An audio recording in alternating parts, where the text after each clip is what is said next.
আজকে আমরা যে অঙ্কটা করব, কোর্সে দেখি 23-3 8 নম্বর দাগে।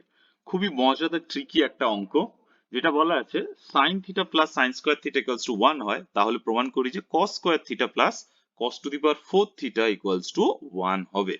তো যেটা আমাদের দেয়া আছে সেটা দিয়েই আমরা কাজ শুরু করি। আমরা লিখি, দেওয়া আছে, কি দেয়া আছে না, sine theta plus sine square theta equals two 1।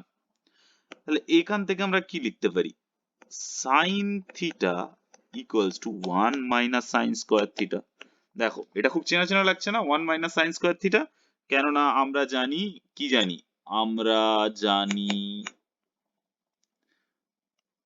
Sign আর কসের দাদাভাইয়ের সম্পর্ক, sine square plus cos square theta equals two 1।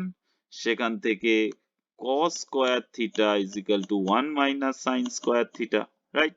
তো এইটা আমরা লিখতে পারি, তাহলে এখানে সাইন থিটা, এই 1 মাইনাস সাইন স্কোয়ার থিটার জায়গায় কস থিটা লিখে দিলাম, কস স্কোয়ার থিটা। তাহলে এটা হয়ে গেল, পেলাম আমরা sine theta equals to cos square theta. এবারে যেটা দেয়া আছে লেফট হ্যান্ড সাইডে, আমরা যদি সেটা নিয়ে কষি এই জায়গাটায়, তাহলে লেফট হ্যান্ড সাইডে আমাদের কি দেয়া আছে, কস square theta plus cos to the power 4 theta.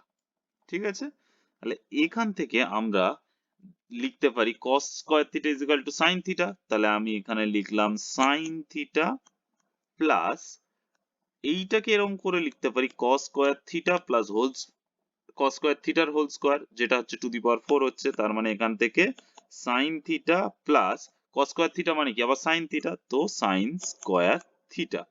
দেখো এখানে প্রথমেই বলেছে sine theta plus sine square theta equals two যদি 1 হয়, তা আমি তো এখান থেকে পেয়ে গেলাম sine theta is equal to sine theta plus sine square theta, so এটা 1 প্রমাণিত।